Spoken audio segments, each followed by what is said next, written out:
I ain't doing it.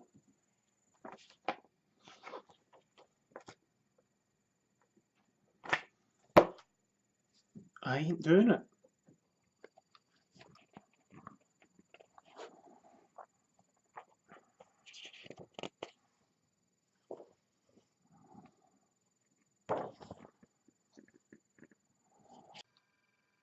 Fine. On this week's episode of Terror Firma TV and the Terror Firma podcast, I will be pitting the movie The Veil against Sledge. Oh, and there's Terror Firma Media news. Fuck this.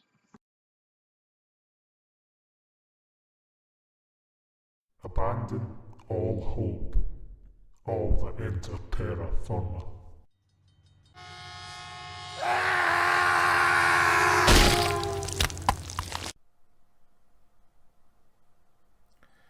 I'll get to the Veil review later. First up, Terror Firma Media news. We here at TFM are so proud to announce that we have secured the rights to adapt T.W. Brown's Zomblog series. This is a major accomplishment for us, and by us I mean me. It's a lot of faith getting put in us by TW, and we can't thank him enough. I'm going to be developing the script myself over the next couple of months, so I'll keep you posted on that and how that is going. And look out Hollywood, because we are coming for world domination of all medias, or to be mediocre at all medias, but we're going to be doing all medias. So as I said, it's a major accomplishment for us just to even get this far. So TW, my hat goes off to you if I was wearing one. Thanks a lot for showing so much faith that we can pull this off, and I look forward to the challenge. In other news, I currently have a poll going on the Terra Firma Facebook group. It's to see what the next big roundtable discussion topic is going to be. So if you want to take part in that, head on over to Facebook through the link provided below, and you can pick which one of these. There's like 3 up, but feel free to add other topics in. There's 3 up at the moment. Winning so far is just why most Stephen King adaptations are shit.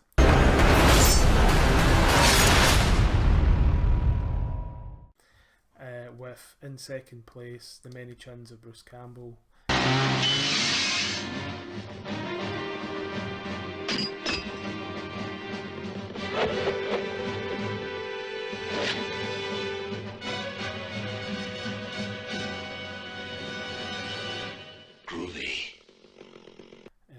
That isn't me doing a fat joke on Bruce Campbell, because how could I possibly do a fat joke on Bruce Campbell? That is me talking about, that would be me plus a big group of people talking about the career of Bruce Campbell. So it'd be the many films of him. We just use chin because he's got a big chin. So that's second place. Third place, can't even actually remember what third place is, so head on over to the Facebook group so you can find out.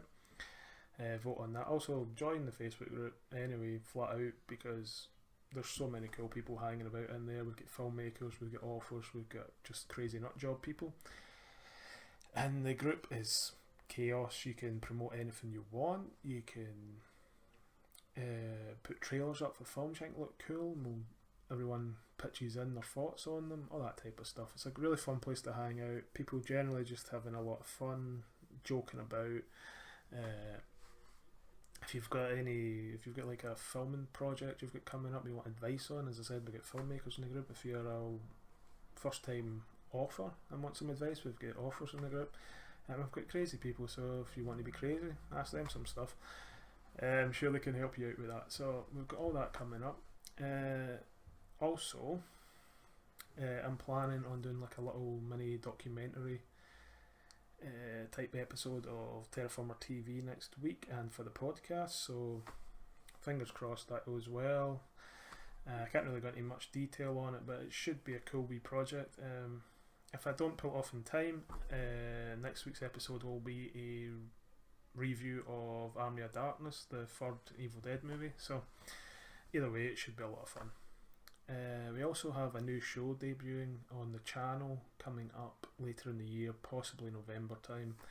It's called Drop the Mic. It's basically similar to any of these celebrity roasts you see on TV. You get 6 participants roasting an individual. They each get 5 minutes to roast them, him or her obviously, and then at the end the person who was getting roasted has a 10-minute rebuttal time where they can unleash fury on the people that were roasting them. So it should be a pretty good little show. I'm just hosting it, QCing it, so I'm just in the background maintaining order type thing, so I don't need to do much on that show, which is always good for me. We also have the Drew Carson show coming back, not as a podcast but as a show over on the YouTube channel, so you'll be able to check that out. Interview, people, celebrities, authors, scientists, a whole load of people, not just horror related on that one. Pretty much anyone's fair game. I've had, UFC Hall of Famers, I had a convicted murderer at one point, cult members, you name it. We've had all sorts on that show. It's a lot of fun. The new format's going to be 2 guests on, basically like what I do for the round tables, but it's going to be 2 celebrity guests on. It'll be slightly more long form conversation with them than you would see on one of these late night chat shows, but same type of premise. It's basically the chat show version of TFM, so look out for that coming later in the year. I'm looking to shoot the pilot for that in the near future. There'll be a different backdrop for that. For people on the podcast who don't ever watch the videos, I have a red fabric backdrop just to tar up the videos a wee bit. I'm looking to do maybe a skyline or something more traditional for a chat show, so we're upping the budget a little bit, maybe a couple of quid added to the budget there. What else have we got coming up? I'm also developing a little horror anthology series, so 30-minute episodes. It should be a lot of fun. I'm writing probably the first batch myself, so the first 6 or 7 I've got kind of plotted out and I know what I want. All the plots come from my folder, which usually sits under my desk but I don't see it, which is full of horror movie ideas. So I've got what I've collected over 10-15 years of concepts for films that I've never developed beyond the concept stage, breaking them down into 30-minute episodes, so it should be a lot of fun. A lot of cool concepts and ideas in that folder, so look out for that. I'm hoping to get past guests of the show, or there have been directors and writers involved as well, so it should be quite cool, interactive, international little anthology series. So hopefully that should be something that we're looking into next year. It's just developing it at this point, and then next year maybe start filming some stuff, so keep your eye out for that. So now we get to the part of the show I've been dreading. Let's talk about The Veil. So I get recommended films on a weekly basis through the email. If you want to recommend films to me, it's drew.carson@terrorfirma.net. That is drew.carson@terrorfirma.net. Any movies you want me to review or just straight up review, like The Veil because I hadn't seen it before, let me know. The problem with The Veil was I wasn't really much of a fan. I don't really have an angle to go at it with. Some films like Troll 2, it's one of those, it's so shit it's actually quite good. It's on a smallish budget, so there's a lot of fun you can have with something like that. Something like The Veil, it's just shit and it was on a good budget, so. But let's break it down. Here's the trailer.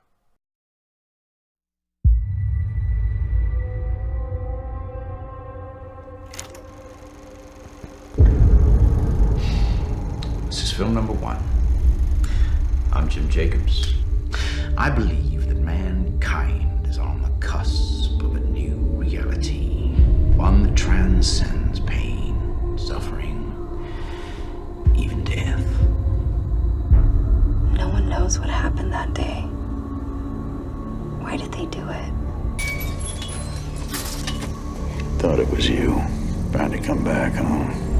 My whole life has been defined by this place. By what happened.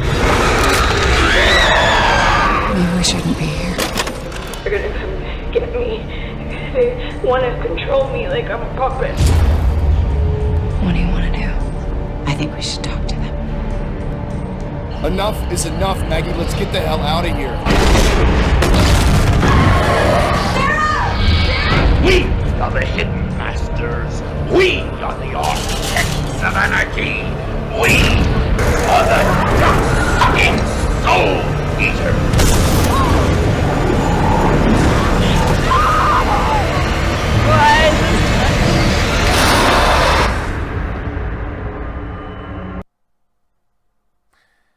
So this is a supernatural horror flick featuring Lily Rabe, I think that's how you pronounce her name, as a lone survivor of a cult mass suicide. Jessica Alba plays a filmmaker who talks her into going back to the scene of the tragedy 25 years later to document what happened. Thomas Jane plays an enigmatic cult leader who's basically like a love child of Jim Jones and Jim Morrison.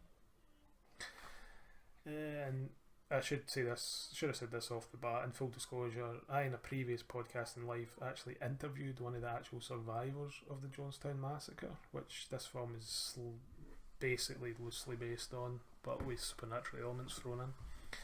So I've heard firsthand a lot of the accounts of what it was like to grow up in a cult and experience cult life over a long period of time, and the elements you see in the little videotapes that they find in this movie ain't shit like what it'd be like in a cult. So that doesn't really hold up for me, but it's a movie, so you kind of get some leeway. As I said, Thomas Jane, he's awesome in the movie. You know, he puts on a weird ass accent that makes no sense, and he dresses like an Asian rock star, which makes also no sense, but it's highly entertaining. Lily Rabe is less entertaining in this, which is a real shame because she's a true talented actress. She's probably got a big career ahead of her where she won't be making movies like this, hopefully for her. You know, given the right material, like with American Horror Story, that type of stuff, she shows how talented she actually is. Given inadequate, poorly written material like this, she kind of fades into the background. Jessica Alba fades into the background in this movie, but I think it's less through her doing an understated performance than it is just her cashing in a paycheck. So that's my interpretation here. She's just gone through the motions. Really? The film is directed by Phil Juno, who you may remember from the rather splendid Punisher Dirty Laundry, or the underrated Gridiron Gang, which starred The Rock. I say it's underrated. I quite liked that movie.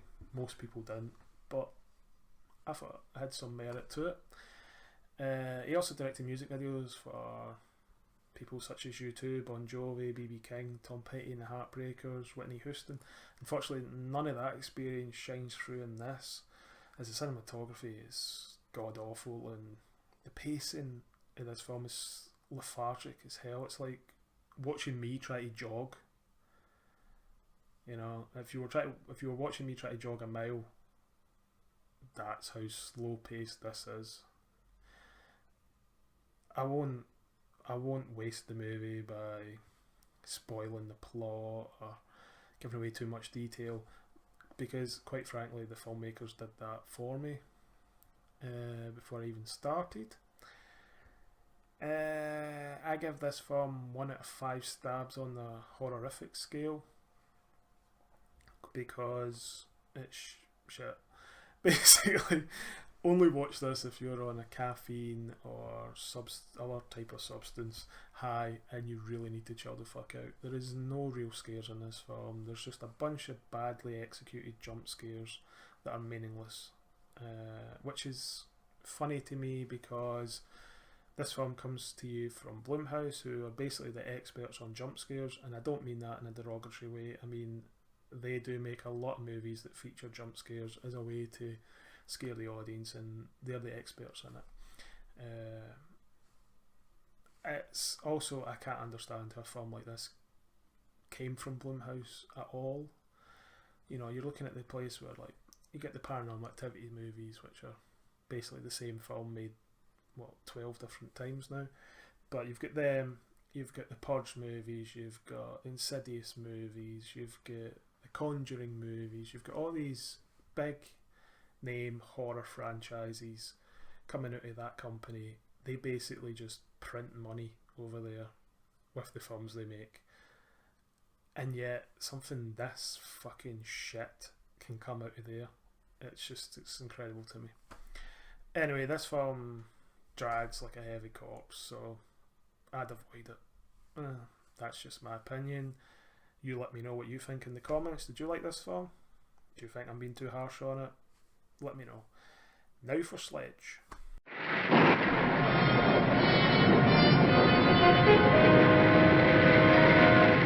I did a little research before we got up here. Is it gonna be scary? No, it's just like a lot of unicorns and rainbows. It's happy. There was this guy, apparently, that lives around here. And he doesn't like people on his land. Wait, is this true or no? This is a true story. How do you know? Because Wikipedia told me. And they found this guy, this construction worker that the locals said was a little bit weird. They get up to his house, they knock on his door, he's home. He comes out, what they saw would change their lives forever. There were the heads of his friends, skinned, the intestines falling out of their bodies, fresh. So he grabs his trusty sledgehammer, his weapon of choice, snuck up behind him, hits the friend in the back, drops him down. This guy, Adam Lynch, they called him.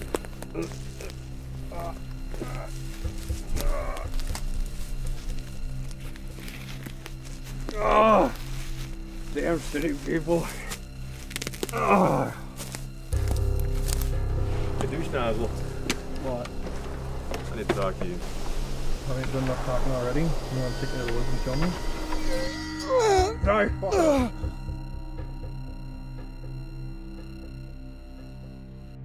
Besides, you would protect me if we were on a movie, right? Hell no! Fucking Operation Human Shield, bitch! Not funny.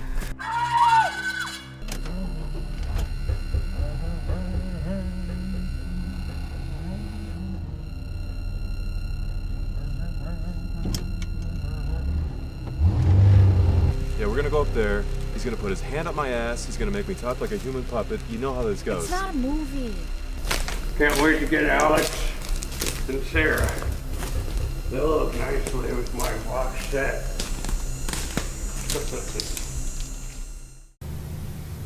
I need to watch that movie. I am not going out next weekend either.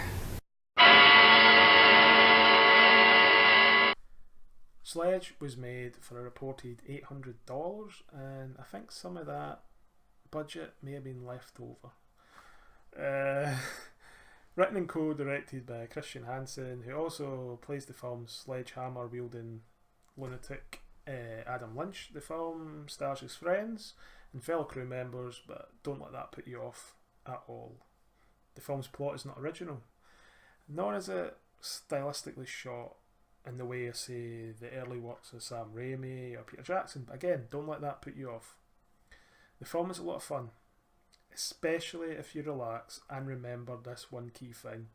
This film was made for $800, so there's a good chance this film was made for less than what it costs for the TV screen you're currently watching it on. So you put it into perspective, it's like, what level of movie could you make for $800? That is basically the weekly coke habit of whoever the fuck greenlit The Veil over at Blumhouse. You know what I'm saying? It's not a lot of money. The character of Adam Lynch is a lot of fun. They don't just play him as, you know, the usual silent masked killer like you get with Michael Myers or Jason Voorhees, or I can't even remember the name of the one in Hatchet, which is really bad because I actually quite like Hatchet, but you get my drift. They play them up. You get some one-liners. They're not great one-liners, you know. They're the type of one-liners that Freddy Krueger would fucking turn down, but they've worked somehow for this film. Also, the fact that Sledge is a movie within a movie, as it's been watched by this girl that's sitting on a sofa watching a shitty movie on TV, that's not original either. It kind of feels like those scenes were added in later to kind of bulk up the overall running time of the film, because the film only runs like 75 minutes. So it was kind of, it feels a little bit, I might be completely wrong on this, but it feels like they were trying to bulk it up to make it feature length. Again, it's not an original trope to bring into a film, but it works the way they've done it. It works. So what's original about this film? Nothing. Not a thing. It is a full-on homage to 70s and 80s slasher movies, which is great for me because I love 70s and 80s slasher movies. It's a very self-aware movie. It knows it's a horror film. In the same vein, the Scream franchise, which basically created that self-aware slasher movie, the late great Wes Craven, or any of its clones, like I Know What You Did Last Summer, which is a piece of shit, but you get my point. It is funny and it's fun and it's an enjoyable way to spend 75 minutes. You know, it's not a long period of time. Sit down, watch this film. You know, sit down with a group of your friends, get pissed, have pizza or smoke doobies or whatever you like to do with your friends, and laugh your arse off at this movie, because it's a fun movie to just hang out and watch. The basic plot is this: you know, late aged teenage kids played by what look like 30-year-olds, 35-year-olds go into the woods to go camping and fool around, and a mass sledgehammer wielding lunatic kills them off one by one in between campfire stories and a love triangle subplot. So, as I said, not original. There's a million movies that fall into that type of vein, but I actually really enjoyed it. I would give Sledge, on the old horrific scale, 3 out of 5 stabs. Again, I'm giving it 3 out of 5 stabs for a lot of reasons, one of which is the fact that it cost $800 and they managed to make a movie with that budget. This is proper micro filmmaking, done well, in my opinion. Now, there is times in this movie where the acting's a little hammy, but again, for a lot of people that are in this film, this is probably their first acting role. So it's remarkable the performances they do get out of them, especially for a horror film. There's scenes in this movie that are sometimes annoyingly shot. There is a scene in this film where there is someone who is 4 or 5 inches taller than the other person they're walking beside, so the taller person's head is completely cut out of the scene, the way they framed it, and you know, you just had to tilt the camera further up and that wouldn't have been an issue. Some scenes are shot the way you see like your parents would shoot a home movie of like a birthday party, but in saying that, the original Blair Witch was just the same and it made $1 gazillion, so who are we to judge? I honestly recommend watching this movie. As I said, I give it 3 out of 5 stabs on the horrific scale, and in all honesty, for me, it wins this head to head. It's not even close. You have The Veil, which has a healthy budget. It has maybe not A stars, but it has, you know, B plus stars in it. You've got Jessica Alba, who's probably not been an A-list star since Sin City. You get Thomas Jane, who probably never was an A-list star. He was always a B plus star. I am a fan of Thomas Jane. I think he does a lot of shit movies though, but I think he does some really good movies. So he's always highly watchable. Lily Rabe is usually a very strong actress, and you know, very watchable. In this, she's kind of not, but everyone has a bad one. As I said, beyond that, the script's dire. I don't know, I think the director's off his meds or something, because it is just fucking dreary dreck, this film. I cannot in any good conscience recommend this. Even if Phil Jonah was coming on the show, I couldn't say that I enjoyed this film to him. I couldn't say anything good about this film other than Thomas Jane's over-the-top performance, which sometimes helps a movie if there's just one actor that fucking goes for it.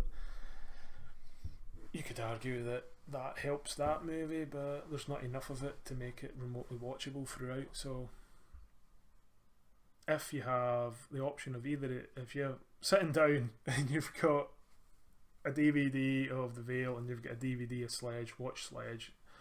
Why you've bought those two is a combination I have no fucking idea, but if you have, watch Sledge and re-gift The Veil to someone, because there's no way you fucking bought that yourself, because it sucks. As I said, let me know in the comments below, let me know on the podcast, let me know through Twitter. You know, we're at Terror_Firma on Twitter, Terror_Firma. We're on Facebook. All the links are in the descriptions of these things, the podcast and the Terror Firma TV. Hit me up on the website, in the comments there on things, or through the email at drew.carson@terrorfirma.net. Let me know what you think. If you've got any ideas for future roundtable episodes, future episodes in general, films you want me to review, anything at all, hit me up and let me know. If you want any insider info on Zomblog or any of the other projects we've got going through TFM at the moment, hit me up. You never know, you might get lucky, you might get some information. If you want to appear on a roundtable discussion, I'm planning on doing one that is purely on fans of horror films and what attracts us to the genre and all that type of stuff. So I really want to hear from you guys. So I'm not looking for people that are wanting to come on and promote, you know, their podcast or whatever they want to come on and promote. I'm looking for people that are genuine fans of horror films that want to come on and talk about horror films, even the bad ones. Even if you like The Veil, you can come on this roundtable. So hit me up about that and we'll make that happen. And in closing, I just want to say thank you for watching or listening to this episode. It baffles me every week anyone pays any attention to anything we pump out. It baffles me more that someone of the calibre of T.W. Brown would entrust this company with a property as awesome as Zomblog, and I just find it incredible that Terra Firma is actually a thing, to be honest. Couple of extra things, let me see. One, I was going to ask, who would you like to see roasted on Drop the Mic? Let me know about that in the comments and on the email and everywhere else you can get me. If you fancy yourself as someone roasting someone, hit me up for that too. If you're a podcaster or comedian or just someone that's funny as fuck, let me know. That could be made happen very easily. Who would you like to see on the Drew Carson show, celebrity wise? Hit me up about that. Who would you like to see come on this show? We're looking to promote a lot of independent horror cinema on this site. That's why I partnered up with Jared for the Champagne Indie Horror Fest as a judge. We want to promote independent horror cinema because it's something that doesn't get a light shone on it very often. So if you've got a project, know someone that's got a project, know a project that looks cool to you, let us know. We'll try and highlight it on this show. We'll get the filmmakers on, we'll get the cast on, whatever we can make happen. Any horror icons you want to try and get on the show, well, there's a couple of ways we can do it. You can let me know, or you can be productive and you can go out and you can tweet them with the hashtag Terror Firma Pod and let them know about the show and that you want them to be on it. That's the best way you can help us. You can also give us a like on YouTube and subscribe to us on YouTube. You can subscribe to us on iTunes or Podbean or Stitcher or wherever for the podcast that you get your podcasts from. These things help. And yeah, I'll see you guys next week. Cheers.